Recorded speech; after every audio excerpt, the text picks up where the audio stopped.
ওয়োতে যাব। হ্যাঁ। যাবে কোথায়? বলো বলো বলো। ওয়োতে যাব। হ্যাঁ, আমি আর আমার বয়ফ্রেন্ড আজকে ওয়োতে যাব। আর না মামনি, ওয়েতে সবাই বয়ফ্রেন্ডকে নিয়েই যায় না, অনেকেই আছে আবার বেস্ট ফ্রেন্ডকেও নিয়ে যায়, তো তুমি তোমার বয়ফ্রেন্ডকে নিয়ে যাচ্ছ? আচ্ছা। আমরা খুন করতে যাচ্ছি না, আর ও তাই? তোমরা তো খুন করতে যাচ্ছ না, তোমরা হচ্ছে খুন বার করতে যাচ্ছ, মানে ওই আর কি রক্ত রক্ত বার করতে যাচ্ছ। ওই জায়গাটা এতটাও খারাপ না যতটা তোমরা ভাবো। না মামনি, তুমি যতটা খারাপ বলছো ভাবছো, আমরা তো কিন্তু ততটা খারাপ ভাবছি না, ওই জায়গাটা সত্যিই খুব ভালো। আসলে ওখানে আর কি ওই খুন বার করা, মানে খুন বার করা বলতে ওই বার করা হয় আর কি, মানে রাস্তা পরিষ্কার করা হয়। তো কী দিনকাল পড়েছে বস, কি বলবো। ওয়েতে যাচ্ছে প্রথমবার, সেটাও কিনা শেয়ার করছে, এই তো আমাদের অবস্থা। চলো, ওরা ওয়েতে যাচ্ছে ফুর্তি করতে, আর আমরাও ভিডিওটাকে একটু নিয়ে লাড়াচাড়া করি। অবশ্যই দেখতে থাকো ভিডিওটা, নিশ্চয়ই ভালো লাগবে। ওকে বস, শুরু করছি। ওর সঙ্গে আমার 3 থেকে 4 দিন ঝগড়া হয়েছিল, আমি ওর ফোনটা রিসিভও করিনি, কথাও বলিনি ওর সঙ্গে। ও হঠাৎ করে আজকে সকালে আমাকে ফোন করে বললো, বাবু তুমি তাড়াতাড়ি রেডি হও, আমি রুম বুক করেছি, আমরা আজকে ওয়োতে যাব। ঝগড়াটা তো ওর জন্যই করেছিল, যে তোমাকে নিশ্চয়ই বলেছিল দাও দাও, তুমি দাওনি, তার জন্যই ঝগড়া করেছিল।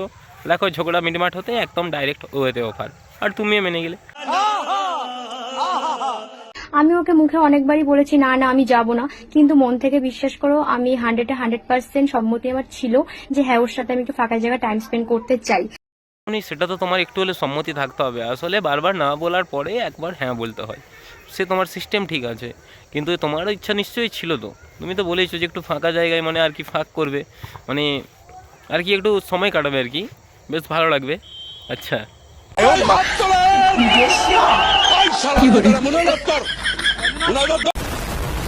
যাই হোক, আমি তাড়াতাড়ি করে এর জন্য রেডি হয়ে বেরোচ্ছিলাম, যতটা সময় তাড়াতাড়ি করে আমি এখান থেকে বেরোতে পারবো ওর সঙ্গে ততটা সময় আমি ওখানে কাটাতে পারবো।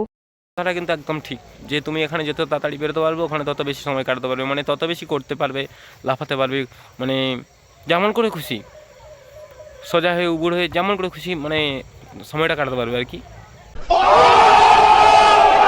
আমি ভীষণ এক্সাইটেড ছিলাম, আমি জীবনে প্রথমবার ওয়ে যাবো তাই।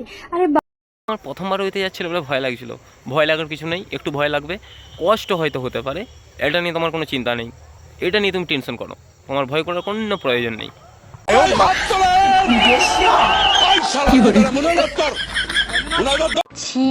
আরে বাবু, তুমি আমাকে সারাক্ষণ বলো আমি ছোট, কিন্তু আমি এতটাও ছোট না যে তুমি আমাকে চিলড্রেন পার্কে নিয়ে আসলে।